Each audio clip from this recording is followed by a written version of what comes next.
പാചകവാതക പ്രതിസന്ധി പല മേഖലയും കാര്യമായി തന്നെ ബാധിച്ചിട്ടുണ്ട്. നമ്മൾ കഴിഞ്ഞ ദിവസങ്ങളിലൊക്കെ ഹോട്ടലുകളിലെ ഗുരുതര പ്രതിസന്ധി എന്താണ് എന്നുള്ളത് നമ്മൾ കണ്ടതാണ്.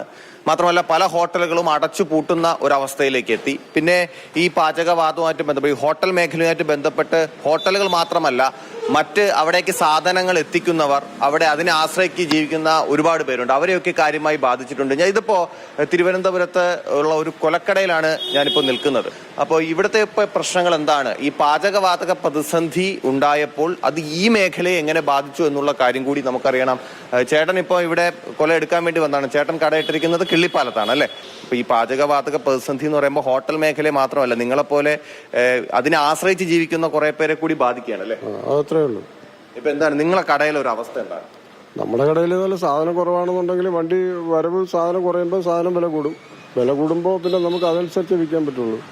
അങ്ങനെയൊക്കെ ഉണ്ട് പ്രശ്നം. ഇപ്പൊ ഇവിടെ ഇപ്പൊ പറയണ ഏത്തക്കൊല, ഇപ്പൊ നമ്മളിപ്പോ പഴംപൊരി ഉണ്ടാക്കുന്ന സമയത്തായാലും ചിപ്സ് ഉണ്ടാക്കുന്ന സമയത്ത് ഗ്യാസിന്റെ പ്രതിസന്ധി ഉള്ളതുകൊണ്ട് പലരും അതൊക്കെ നിർത്തി വെച്ചേക്കുന്ന അവസ്ഥയാണ്.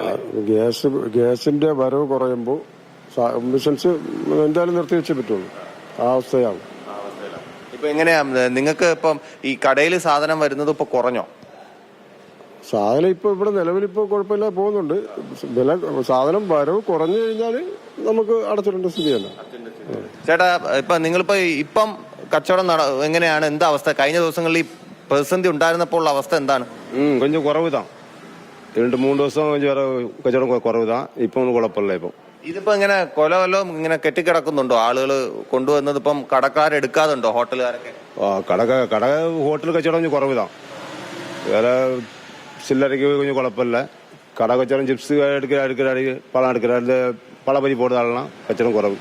കാബജി ആയാലും പഴംപൊരി ആയാലും ഇപ്പൊ തന്നെ ഏത്തക്ക ചിപ്സ് ആയാലും ഇതൊക്കെ ഉണ്ടാക്കുന്നത് അങ്ങനെയാണ്. അപ്പോൾ അവർ പറയുന്നത് ഈ കൊല വരുന്നുണ്ട്, പക്ഷെ അത് ഹോട്ടലുകാർ കട അടച്ചത് കൊണ്ട് അത് എടുക്കുന്നത് കുറഞ്ഞിരിക്കുന്നു എന്നുള്ള ഒരു ആശങ്ക അവർ പങ്കുവയ്ക്കുന്നുണ്ട്.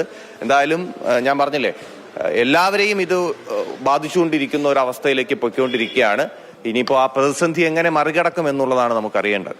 സജീവകുമാറിനൊപ്പം ടി. സരീഷ്ണ, മാതൃഭൂമി ന്യൂസ്, തിരുവനന്തപുരം.